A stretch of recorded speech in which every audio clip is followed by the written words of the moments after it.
Since the fall of man, a war has raged between good and evil. Over the centuries, this war has distorted the truth. Now the truth is perceived as lies, and lies acknowledged as truth. To this day, the battle continues as we investigate and debate the truth behind the history and mystery of the universe. We are Paratruth Radio.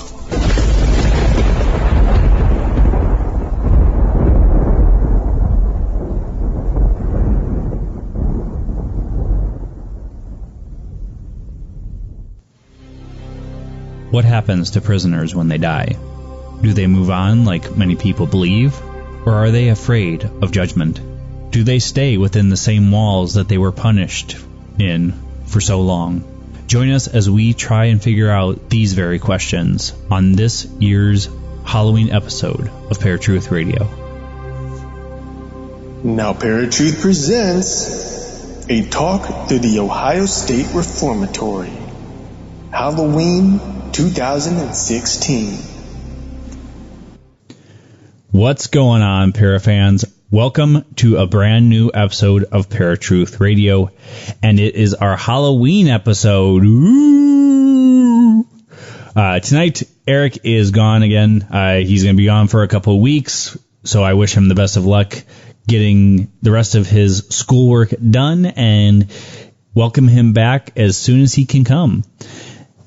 But tonight is an awesome episode, because tonight I'm going to be talking to Scott from the Ohio State Reformatory that has been in several movies. It's been on several ghost hunting shows. So anybody who knows anything about the paranormal has seen it, has heard about it. It hits home for Eric and I because we have wanted to get in there for years to do a paranormal investigation, if you will, or just, I guess, whatever you'd want to call it. We do paranormal investigating a little bit differently than we used to. But so, yeah, we'll be talking to Scott from Ohio State Reformatory. And when I say we, I mean me. So without further ado, I'm going to go to the line with Scott. All right, Scott, welcome to Paratruth Radio. How are you tonight? Pretty good. How are you doing tonight? I am doing awesome. So I wanted to get you on because it's actually been a big thing for Eric and I to actually eventually get to the Ohio Reformatory to do an investigation. We have not had that chance yet. But before we get started, I wanted to give you a chance to tell everybody a little bit about yourself, a little bit how you got started with doing the ghost hunting tours at the Ohio Reformatory and all that good stuff. Well, I'm Scott Sukel. I am the ghost hunt manager at the Ohio State Reformatory. I'm also one of the historians there. Okay. I've been there for, I think I'm finishing up my 21st year right now. I've been investigating the paranormal for, since 1993. And I had the opportunity to investigate the building. We were the first group ever to go in there, the group that I was with at the time. Okay. And I just never left. So, started volunteering and all that stuff, and finally they asked me to be in charge of the ghost hunts, and, I took the opportunity, and I'm running with it. So, yeah. Yeah, I mean, if I were to have been asked, I probably would have ran with it too, so I don't blame you. One of the cool things about my job is not only do I get to meet a whole bunch of amazing people, but I also get to see how other groups investigate and, see the different equipment they use, test out their stuff. And the building's just amazing. The history, the architecture, and all that. So it's not just the paranormal aspect of it for me. It's also the history and all that. Right. Well, and that's actually one of my biggest passions as well, is just like looking at architecture. And I was a huge history buff in high school. I absorbed any type of history that I came across.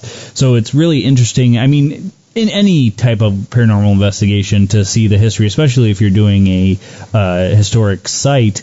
And one thing that I had always found fascinating is that, like, one of my favorite movies is Shawshank Redemption, and part of that was filmed at the Reformatory.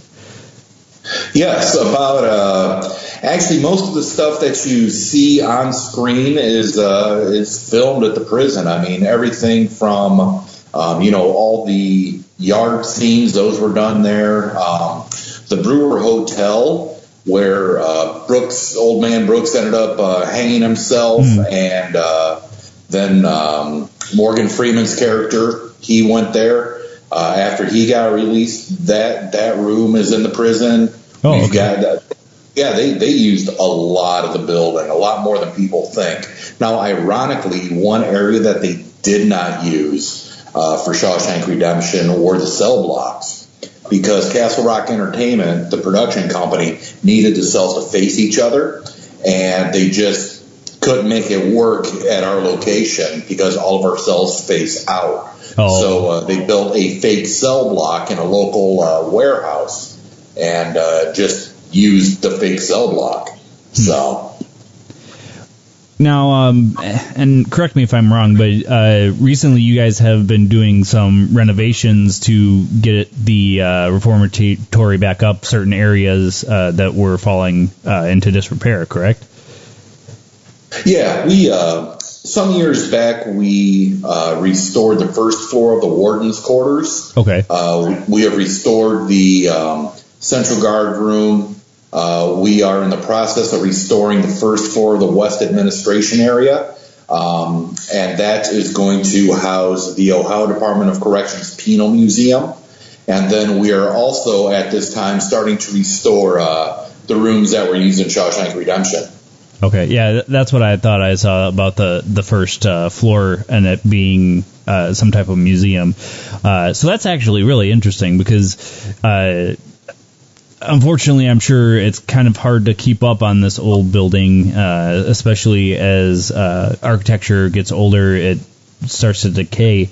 How much work has that taken up as far as doing the ghost hunts and all that? Well, what do you mean? Has it interfered with any of the ghost hunting investigations or anything, any type of business that you guys do with the reformatory? No. During the ghost hunts, we try to keep as many areas as we can open. Okay. If we're restoring a room, I mean, and we have like tools and stuff in there, yeah, we'll shut that room off. But I mean, usually we'll have those areas open. Okay. So you said you had been investigating since 1993. What kind of got you into doing the paranormal investigations? Well, I've always been interested with it. I've always seen things and heard things and all that.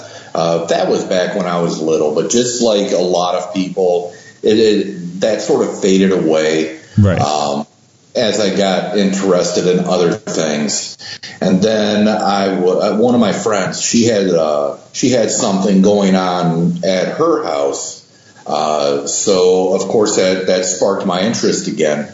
I ended up contacting a gentleman he ended up living about a half hour from me. And he was sort of like my Mr. Miyagi. He taught me what he knew. I mean, he'd been doing it from the since the 1970s. Oh, okay. And I mean, back when I really started investigating and everything, it was really underground. It wasn't like pop culture like it is now. Right. I mean, you didn't announce what you did. Because you were either going to be viewed as an occultist, a Satan worshiper, stuff like that. Right. But yeah, I started investigating with this gentleman. His name was Ken Johnson. He passed away last year. And one of the coolest things about the way he trained me was he said it would take about 5 years. On the 5-year anniversary of him training me, he said, "Okay, I've taught you all I know. Now go out and do what you know how to do." And he said, "But the biggest thing is try to prove me wrong on anything I have ever told you." And I am still trying to prove Ken wrong on anything.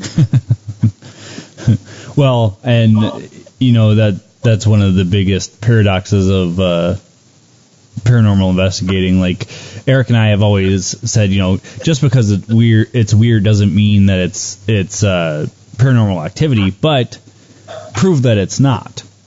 Correct.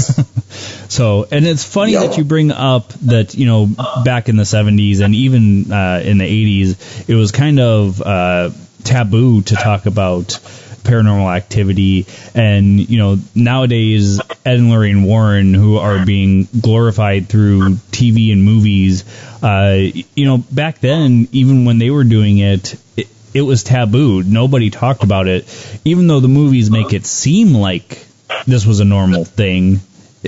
If you were talking about it, as you said, you were either an occultist or a Satan worshiper, or you were just nuts.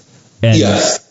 Nobody wanted to, delve into, what might happen after we die, other than the Christian belief of going to heaven and hell, and that's it. And, there's so many what ifs. So, yeah, it's really interesting that you had brought that up, because even today, even though it's even more mainstream than it used to be, certain topics specifically are still kind of taboo, which is odd. Oh, yeah. I remember back in the day when I first started doing this. That's back in the day when you would get phone calls that sounded like, "Hey, are you that guy that does that one thing?" But nowadays it's like, "Oh, you're a ghost hunter? Cool, come on over." Right. Yeah. Well, and even look at Ghostbusters that came out in the 80s, and that kind of sparked people's interest a little bit more. And even though it made it a comedic thing, one of the creators, Dan Aykroyd, even to this day, is a huge paranormal activity believer, as well as he's been researching it, since before that. Oh, yeah. So one of the questions that Eric had for you was, what is the most terrifying paranormal experience you've encountered in the reformatory or elsewhere? Oh, geez. I wouldn't say I've ever run into anything that was terrifying. I don't care if it was at the reformatory, if it was at different investigations that I've done or helped out with.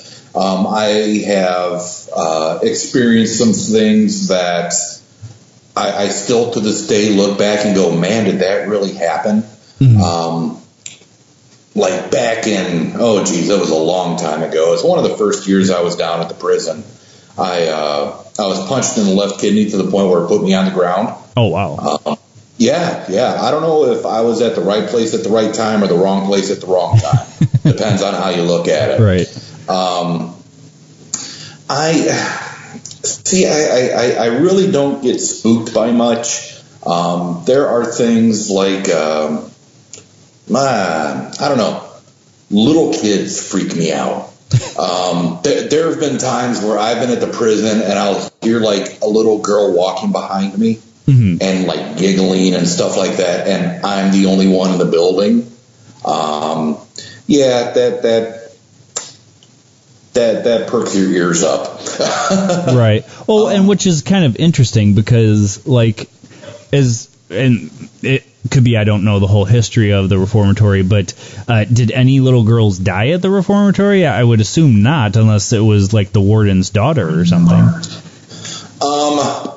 Not that I have been able to find, but even before the building was there, that land was, let me see. In the early 1860s, it was Civil War training camp. Okay. And then before that, it was one of the first 3 settlements of Mansfield was right in that area. So, I mean, it could be something like that. Okay. That's tied to the land more than the building. Or it could even be, I mean, there's a theory out there that some of your more nasty entities can make you perceive them however they want you to perceive them. Right. And what is less threatening than a little blonde girl? Yeah. Well, it's funny you brought that up because our last episode was about black-eyed children, and that would fall under the lines of creepy kids. So yes. Oh yeah. So, all right, folks. I think we're going to take our first break here. You've been listening to Paratruth Radio right here on the Paratruth Radio Network. We've been talking to Scott Sukel about the Ohio Reformatory. We will be right back after Eric's Random Fact of the Day. Now, Eric's Random Fact of the Day. Today is a very special day because not only do you get one, but you get 2 random facts. Did you know that the original horror movie, Halloween, which debuted in 1978, was on such a tight budget that they had to use the cheapest mask that they could find for the character Michael Myers? Well, according to randomhistory.com, that mask turned out to be a William Shatner Star Trek mask. Shatner didn't originally know that the mask was in his likeness, but when he found out years later, he said that he was honored. Did you know that according to Irish legend, jack-o'-lanterns are named after a stingy man named Jack? According to randomhistory.com, Jack, who because he tricked the devil several times, was forbidden entrance into both heaven and hell. He was condemned to wander the earth, waving his lantern to lead people away from their paths.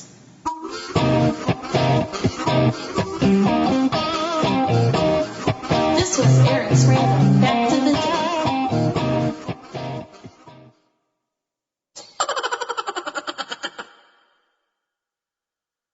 All right, folks, welcome back to Paratruth Radio. My name is Justin, and I've been talking to Scott Sukel about the Ohio State Reformatory.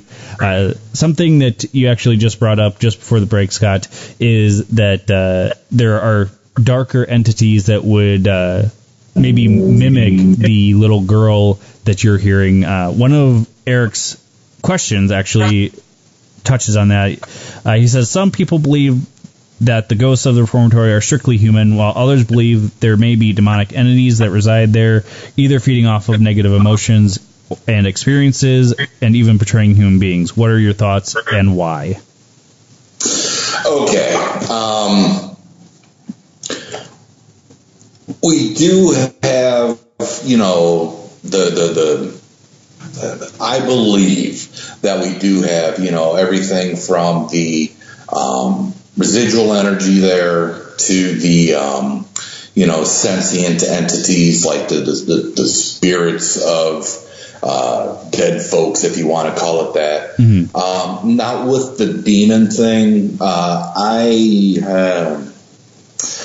wouldn't call them demons. I personally, in all my years of doing this, have never run into anything that I would personally classify as a demon.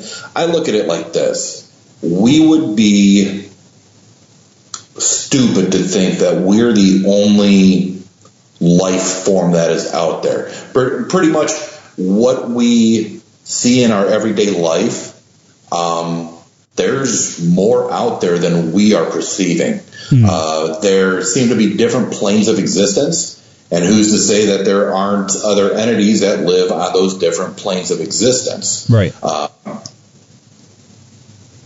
Maybe they don't have the social graces like we do. Maybe they don't have. Maybe they don't look like us. And when those planes of existence merge a little bit, and they'll come down into our level, or we'll raise up into their level, or whatever the case may be. And we see something from one of those different planes of existence. Just because we don't know what it is, a lot of times people automatically think, hey, it's negative. If it's negative, it must be a demon.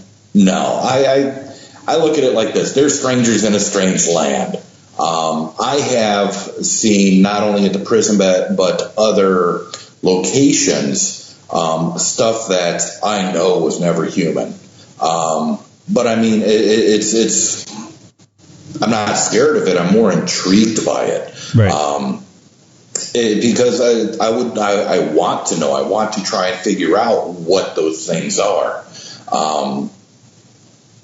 There are things that I have run into over the years that, even though how should I put this? I am very respectful of them, just because I don't know what they are, or I don't know what it is, and I'm not going to poke a wounded raccoon with a sharp stick. Right. So I will just sort of hang back and observe what it does and all that. Now the cool thing is, being at the prison so much and for so long, I've been able to see different ones, how they phase in, how they phase out, how new ones will replace them, and all that.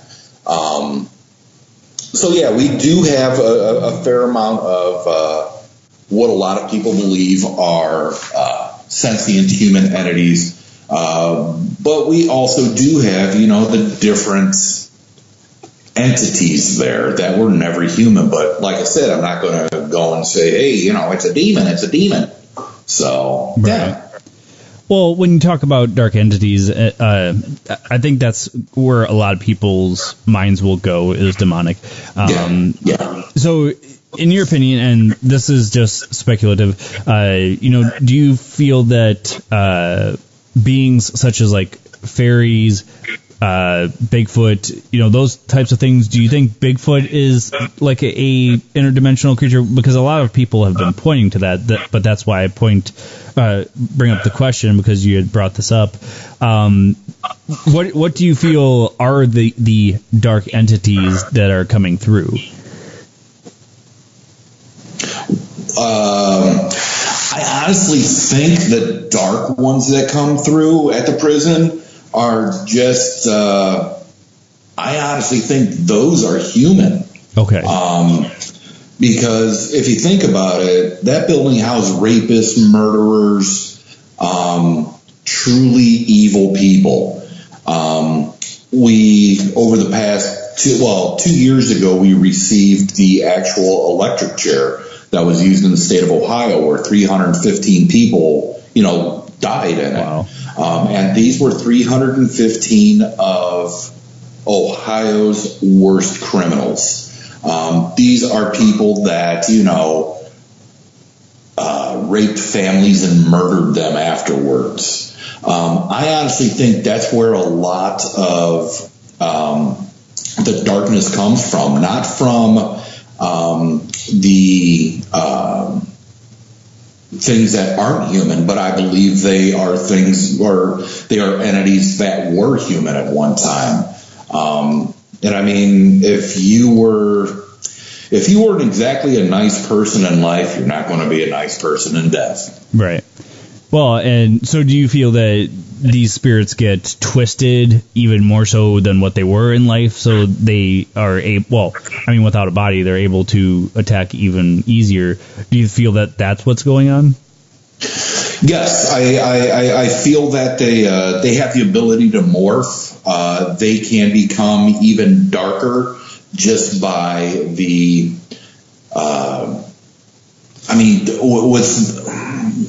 If you have a murderer that was truly evil, say he dies in the prison and he decides to hang around there, or he is stuck there. I mean, honestly, most of the energy that is there for them to feed off of is negative energy. Mm-hmm. So the more negative energy that they, eat, I guess you can say, of course, the darker they're going to get. Right. So, getting into that actually aspect of it, since you guys do the ghost tours, what type of different stories or activity have people reported or told you guys about as they're doing the ghost hunts? A lot of shadow people, a lot of footsteps, a lot of audible voices. I get a lot of audible voices. People lately have been getting scratched up, bruised up, full-blown, full-body apparitions. They're rare to most people, but yeah, they happen. And I mean, even during our day tours, a lot of people are experiencing a lot of things. Some of the best photographs that I have seen come out of that building, paranormal photographs, have been during the day. Okay.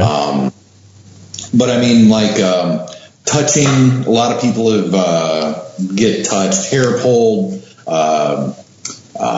shirts tugged on, stuff like that.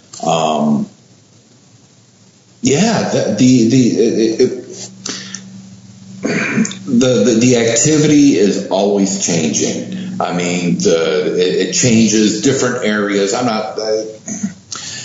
You could be down in solitary confinement for a little bit, and the place is off the hook. You go back 10 minutes later, it's completely dead. And I mean, it's always morphing. It's always changing. We do seem to have several entities that like to hang out in certain areas and do certain things. Mm-hmm. But a lot of times they'll be there for, I don't know, maybe a week or two, and then they'll disappear for a few years. So, Yep. So, doing the renovations in that, has that ever spiked activity like a lot of ghost hunters believe? See, I have not noticed a change in the activity levels in those areas. Okay. Which is actually kind of interesting. I mean, pretty much any investigator that you come across will, and they've probably been trained this way, will say, oh, yeah, if you're doing renovations, that's what's causing it. Or you brought such and such item home, Mm-hmm. that spirit was attached to that thing. That's what's happening. I'm honestly on the fence as far as that is concerned, because I'm kind of one of those people that are very sensitive. Was practicing to try and work my mediumship up, if you will, Okay. for a couple years, and now I'm just kind of more of a sensitive because I have not been delving into that part of myself. But a lot of people that have paranormal activity are either sensitive to it or have had family that have delved into the dark arts, if you will, or have messed with a Ouija board and opened a door. What are your thoughts on that? How do you think people get these hauntings? You mean the type of people who? Like if you had I don't quite understand. Well, I'm just hauntings in general. How do you think people are getting these hauntings in their homes? Or, like, for example, the Reformatory is obviously a place of great suffering. A lot of those people that died there probably did not want to move on to face any type of judgment that they believed in. How do you think that just like people that live in there get residential hauntings, how do you think that forms? Oh man, that could be something that's attached to the house. That could be something that's attached to the land, or it could even be they were out and about just in and doing their normal thing. Spirit enjoyed or liked their energy, and they said, you know what? I'm going to follow them wherever they go. That's also a possibility. Right. Because it's like, or if like a spirit, if they think that, or if they notice that someone reacts to them, imagine living imagine your world.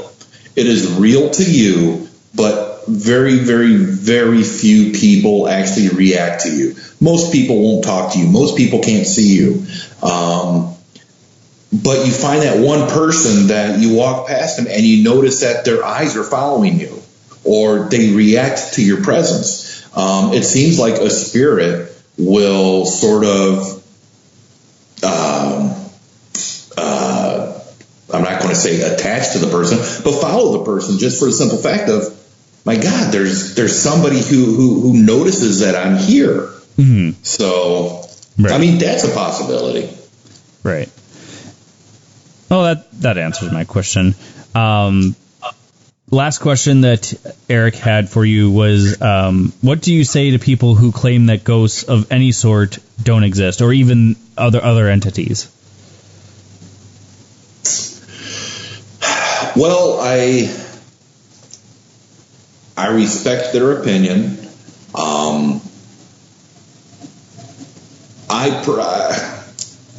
I tell them that I try to put people like that in the best situation to experience something when they're at the prison. Okay. There are little tricks you can do, but it's got to be in certain. There have to be certain parameters, certain ways to do it. Mm-hmm. But there are some out there that I don't care if a full-blown, full-body apparition came up to them and had a conversation with them, they still wouldn't believe it.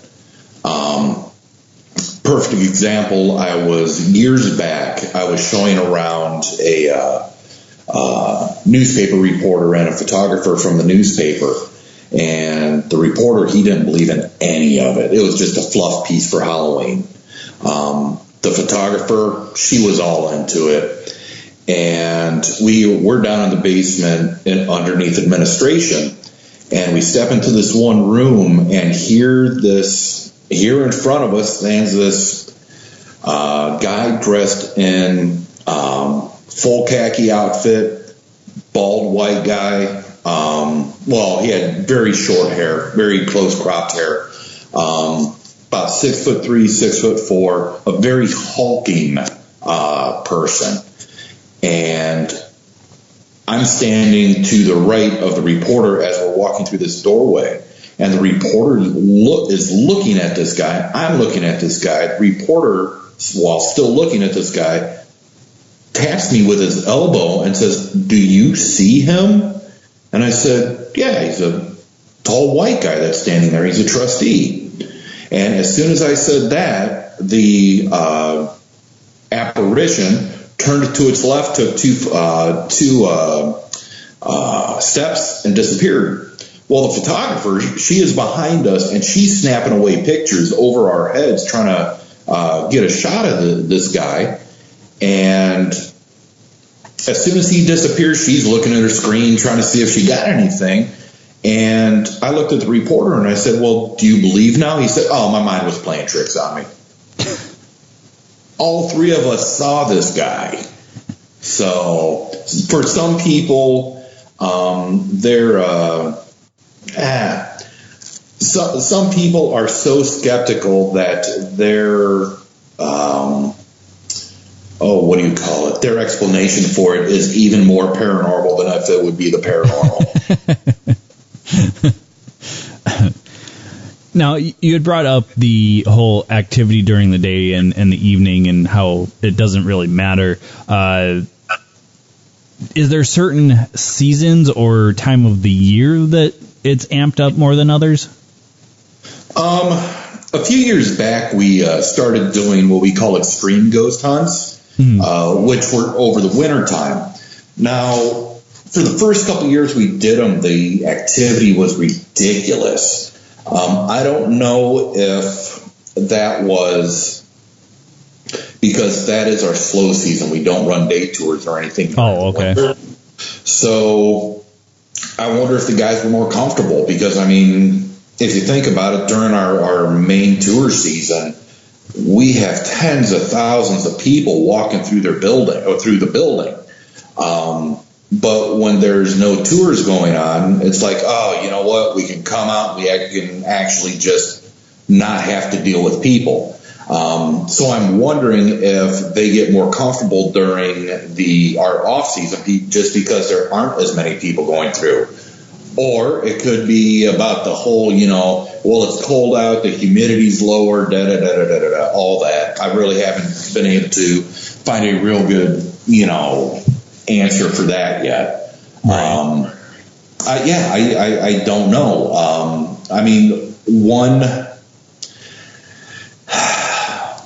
With the seasons, I notice that when it is very hot and humid, the activity has its tendency to go up. When it is cold out, the activity seems to go up. But I really haven't noticed a lot of,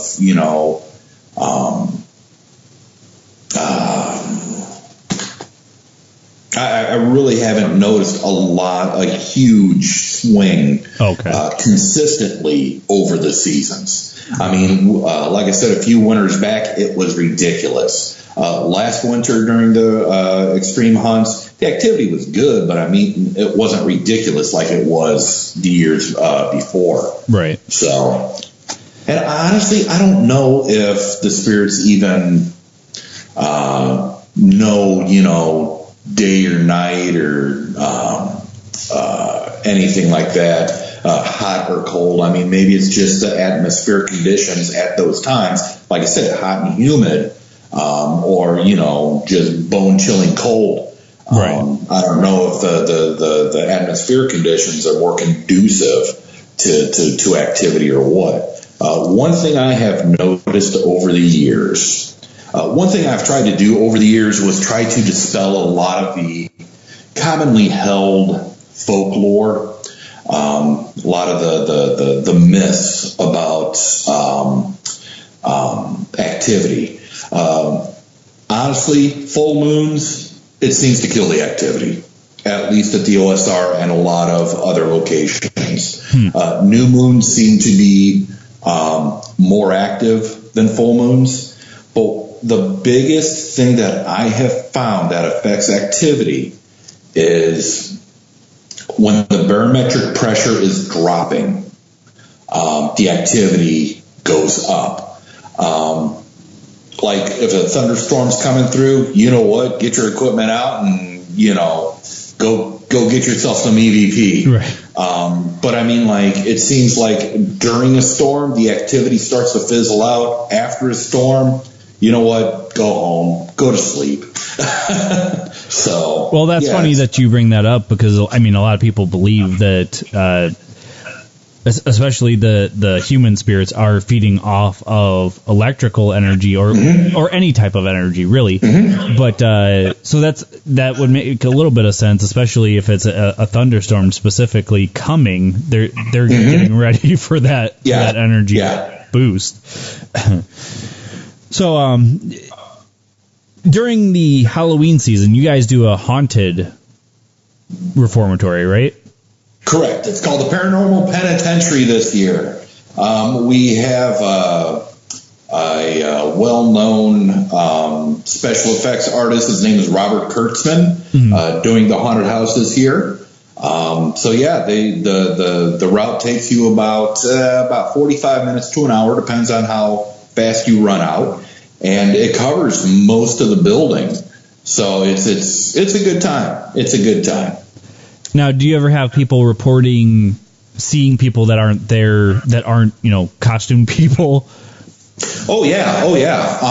The last company that we had doing the haunted house, a lot of their actors would talk about getting smacked around or whatever down in solitary confinement. During the haunted house, they have security inside, and a lot of the times the security folks will chase after somebody because they see somebody in an area that they're not supposed to be, and they chase them into a dead end, and there's nobody there. So it keeps security on its toes. Right. I know I've talked to a few people that have gone through the haunted house over the years that said, hey, somebody grabbed my hoodie. I turned around to yell at one of the actors because they're not supposed to touch us, and nobody was there. The reason I asked that is we actually talked to the lady that owns Asylum 49, and she had mentioned that people have, because they run a haunted attraction during the Halloween season as well, and have mentioned seeing nurses there in spots that the actors were not. They've talked about a little girl who's running through the asylum, which is actually kind of interesting that it kind of coincides with your story as well of the little girl laughing. Which makes you kind of wonder, with an asylum and a jail, is it a darker entity or spirit that is just playing games? Exactly. Now, a lot of locations that do like haunted houses and stuff, I think the activity, feeds off of the people's emotions that are going through the haunted house. I know the first couple hunts back after Halloween for us are usually pretty killer, just because there's all that energy left over from the people who have gone through the haunted house. And also with our building, it is a combination of sandstone and limestone.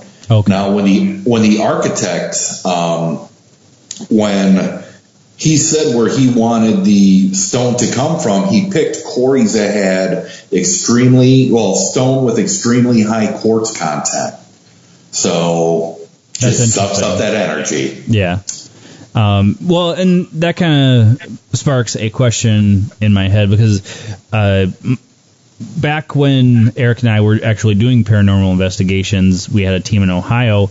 We got the chance to go to Jeffrey Dahmer's family home and do the first investigation there. Yeah. And one of the investigators we were with another team, had brought up that there are people that believe that jails are built to not only confine these people in life, but also in death. What are your thoughts on that? I can't speak about other places, but the OSR, once again, the architect, Levi Schofield, he was quoted as saying that he wanted the building to uplift the inmate spirits.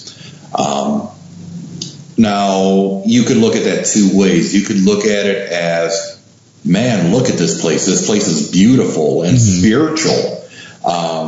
Or you could look at it as, okay, if somebody dies here, it's going to lift their spirits up. Okay. Because he was a 33rd degree Freemason. Okay. And a lot of the building was built with that ideology behind it, the whole Freemason ideology. Right. So Saints House of Secret Society, nobody's supposed to know what their ideology is, but it's very spiritual. Right. Well, and it's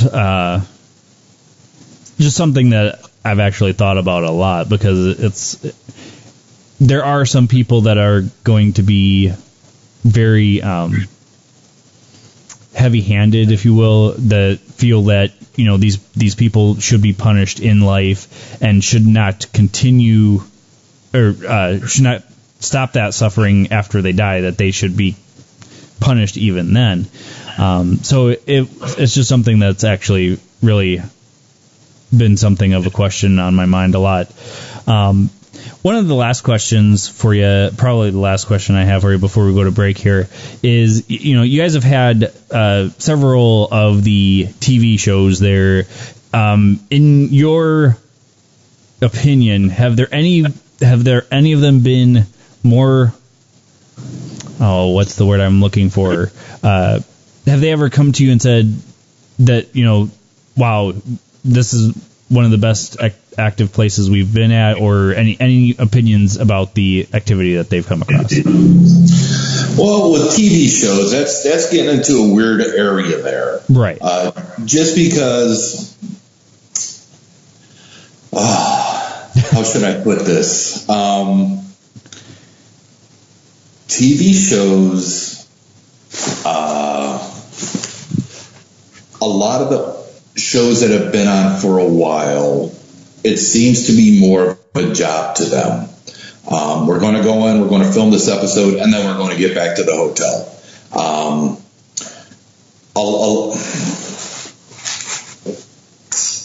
I know that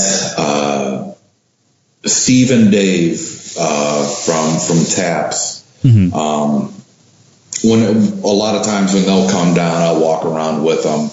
And I know the first time I walked around with them, actually, it was when they were filming Ghost Hunters Academy there. I was just walking around with them and everything, and they kept saying, you know, oh man, I remember when this happened here, and this happened here, and this happened here, and oh, remember when we saw this in this area? And I mean, I think if you a lot of the people that are on the shows have had a ton of experiences there. I will say that. And I have invited all of them back without the TV cameras, just to do what they do. I mean, because I would love to be able to get a couple of the guys there, give them the building, and say, you know what, investigate. No TV, you know, no cameras, no nothing. Right. Just because I think the longer you're in this, a lot of times you sort of become, you sort of forget the reason that you started doing it. Right. And I think with a lot of the folks on the shows, I think that's happened to a lot of them. Well, you know, and I have a lot of respect for people that have started shows, you know, because their teams were good enough that these people picked up and were like, you know what, we want to offer you a TV show, would you be willing to do it? With that being said, as you're saying, the more they go along, the more seasons there are. Unfortunately, they are a TV show. They need ratings to keep going. Yep. I'm not going to say that they fake evidence, but they have to give the ratings. Where is that ratings going to come from if you have no activity? Exactly. A lot of the TV shows that I have seen, let's just say a lot of the evidence was exaggerated a little bit. Right. So, well, and like Eric has said, too, they have to fill a whole hour. Yeah. If they've got 4 hours of tape and there's one EVP, well, you have to kind of glorify that one EVP in that one picture. Exactly. I mean, like with when Ghost Hunters, when they filmed at the OSR, that was their second season. They actually only investigated for 4 hours. But like Ghost Hunters Academy, when they were there, they filmed for an entire week.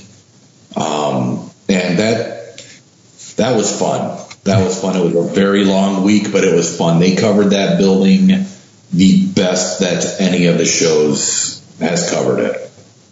Well, and that's actually good to know, because Eric and I actually had applied for Academy, but we weren't the lucky ones that got in. So it's interesting to see that compared to their normal TV show, they kind of stuck with their original programming, if you will, to actually investigate. Yeah. Yep. So, all right, folks, we are going to go to our second and final break of the evening. We have been talking to Scott Sukel about the Ohio State Reformatory. We will be right back after the paranormal headlines.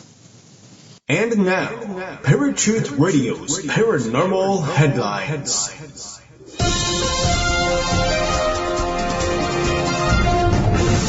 What's going on, Parafans? Justin here with your paranormal headlines, and these headlines are from unexplainedmysteries.com. Ghost tips over cleaning supplies in pub. CCTV footage recorded in a pub in England appears to show objects being moved around by an unseen force. The Chapel House pub on Ruton Street in Dudley is no stranger to paranormal occurrences.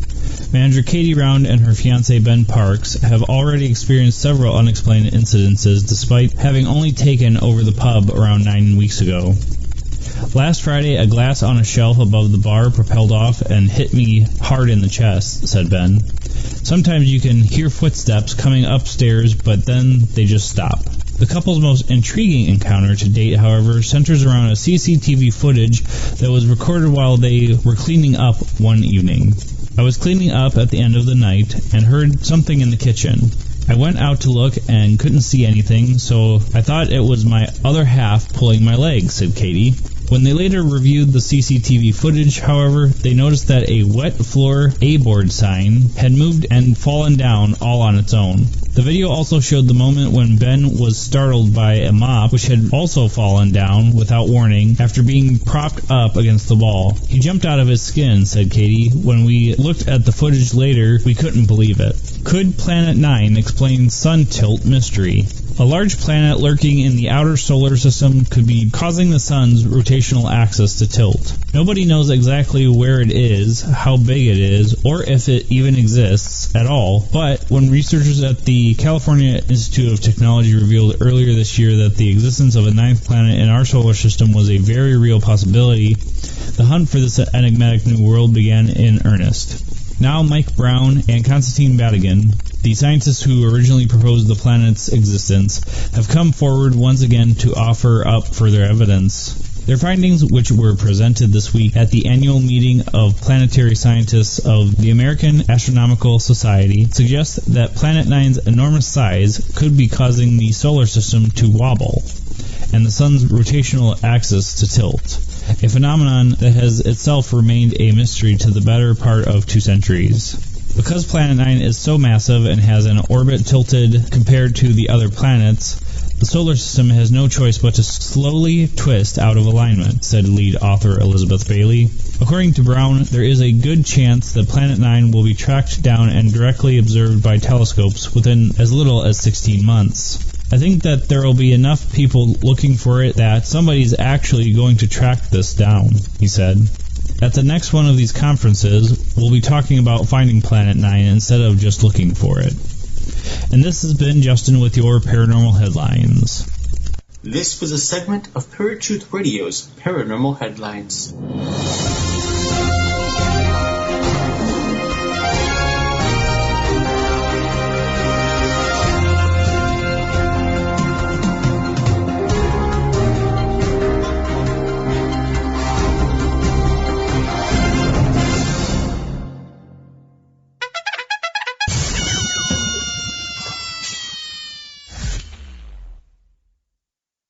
All right, folks, welcome back to Paratruth Radio. My name is Justin, and I've been talking to Scott Sukel about the Ohio State Reformatory. Now, Scott, it is getting close to the end of the show, so I did want to give you a chance to promote the Reformatory, give any information you want to give. The mic is yours. All right, so, right now, as we talked about earlier, we've got the haunted house going on. That runs Thursdays through Sundays. So if you're in the area, come on out for that. We just recently put up the information for the 2017 Ghost Hunt season. All that information can be found on www.mrps.org. We also do a lot of day tours. We actually start our holiday tours up the day after Thanksgiving. So if you're interested in those, all the information, like I said, is on the website. We also have tons of events over the year. Everything from Ink and the Clink, which is a music/tattoo event, which is just a hoot. We have car shows there, you name it. the 2017 is looking like a very, very exciting year at the OSR, and I encourage everybody to come on out and check the building out. I mean, even if it's just for a day tour, come on out and spend some time in the building, walk around, and just enjoy the building. All right, awesome. Well, I want to thank you for taking time out of your day to come talk to me. And once Eric is back, I'll hopefully have you on again, and we'll talk some more. All right, that sounds good to me. All right, you have yourself a good night. All right, thanks for having me. Bye-bye. Bye. All right, folks, that was Scott Sukel from the Ohio State Reformatory. Great guy, great guest. Had fun talking to him about the reformatory, which, like I said during the interview, Eric and I have been wanting to get into for years now. A lot of great stuff that we had to talk about. So, before we head out for the evening, Eric had a Halloween message for you. So, here's the message from Eric. What's up, Pair fans? Hope you guys are having a good time tonight for our very special Halloween episode at the Ohio Reformatory. Not literally at, but we're discussing it with our buddy Scott. But, I hope you guys enjoy it. Justin is on his own, as you guys know, I'm sure by now. Show him plenty of love. I know he's doing the best he can, and he's doing a great job on his own. Unfortunately, I do have to take a few weeks off from the show, small leave of absence due to school. However, I will be joining you guys again right around Thanksgiving, before Thanksgiving, so we'll definitely be back for the Thanksgiving episode. But I hope you guys enjoy the rest of the show tonight, and I just want to wish everyone a very happy and safe Halloween. Peace. All right, folks. That is the end of the episode of the Ohio State Reformatory. Eric hopefully will be back as soon as he can. He's got a lot of school to get done in a very short amount of time, so we wish him well and hope that he is getting his homework done and getting great grades to get out into the world of movie making. So a lot of great stuff coming up. Next week we'll be off, so just catch up on any archives of the past episodes.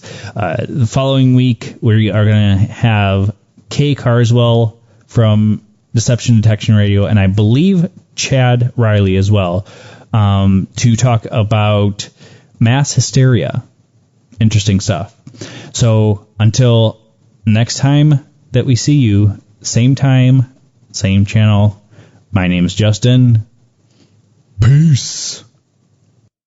If you enjoyed this episode of Paratruth Radio and you would like to listen to it again, or are interested in listening to any of our past episodes, then you can listen to them on HD at our website, paratruthradio.com. And you can also find us at Stitcher, Blueberry, TuneIn, iTunes, Spreaker, and YouTube. And of course, like us on Facebook and follow us on Twitter for brand new updates of our show every day.